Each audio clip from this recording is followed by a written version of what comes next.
तो न्यूयॉर्क में पाकिस्तान के खिलाफ एहतजाज किया गया। हिंदुस्तानी अमरीकी बिरादरी ने अक़वाम मुत्तहिदा के सामने पाकिस्तान के खिलाफ मुजाहरा किया।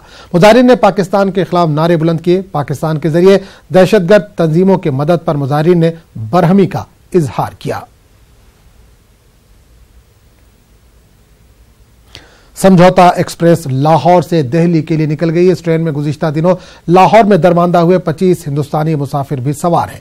हिंद पाक कशीदगी के दरमियान समझौता एक्सप्रेस मुअत्तल कर दी गई थी, जिसकी वजह से कई मुसाफिर लाहौर में फंस गए थे। और हमारे नुमाइंदे राजीव शर्मा अटारी से इस वक्त सीधे तौर पर जुड़ रहे। राजीव शर्मा, समझौता एक्सप्रेस लाहौर से निकल गई है, कब तक पहुंचने की उम्मीद की जा रही है?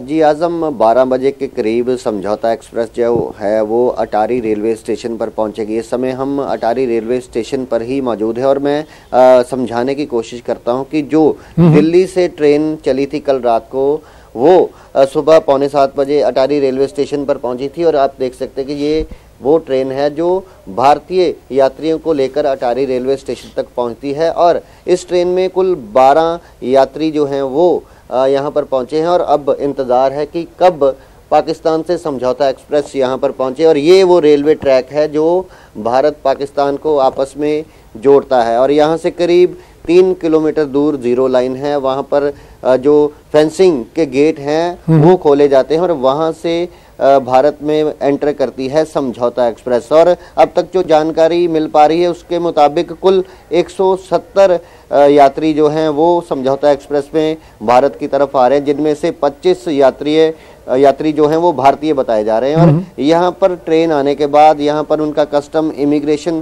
किया जाएगा। फिर जो पाकिस्तान से ट्रेन आएगी वो दिल्ली से आए यात्रियों को लेकर वापस रवाना होगी और जो यात्री समझौता एक्सप्रेस में यहाँ पर पहुँच रहे हैं उनको यहाँ से सारी जो प्रक्रिया पूरी करने के बाद दिल्ली से आई ट्रेन यहाँ से लेकर रवाना होगी। तो कुल मिलाकर जब इस ट्रेन को रद्द किया गया तो भारत और पाकिस्तान में जो यात्री पहले से ही गए हुए थे उनको परेशानी का सामना करना पड़ा था, लेकिन एक बार फिर इसको बहाल किए जाने से जहां उनको राहत मिली है, दूसरी तरफ जो भारत और पाकिस्तान के रिश्तों में जो तलखी आई थी उसको भी कम करने का एक मैसेज जो है दोनों सरकारों ने दिया है। और लोगों का, आम जो लोग हैं, नागरिक हैं, उनका कहना है कि इस संभावना का जो संकेत है इसे कभी भी बंद नहीं किया जाना चाहिए। जी आजम। चलिए राजीव शर्मा, इससे तमाम जानकारी के लिए आपका बहुत बहुत शुक्रिया।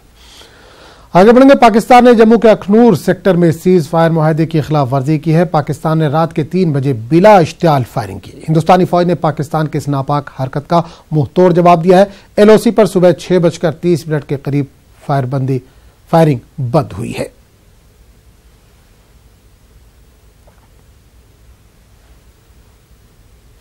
इलेक्शन कमीशन ऑफ इंडिया की एक टीम आज रियासत जम्मू कश्मीर का दौरा करेगी। 2 दिन के दौरे के दौरान इलेक्शन कमीशन की टीम रियासत में इलेक्शन की तैयारियों का जायजा लेगी। इलेक्शन कमीशन की टीम में chief election commissioner Sunil Arora के साथ साथ इलेक्शन कमिश्नर सुशील चंद्रा और अशोक लवासा भी शामिल है। बताया जा रहा है कि यह टीम रियासत के कई सियासी पार्टियों के नुमाइंदों और सरकारी अफसरों से मुलाकात करेंगी।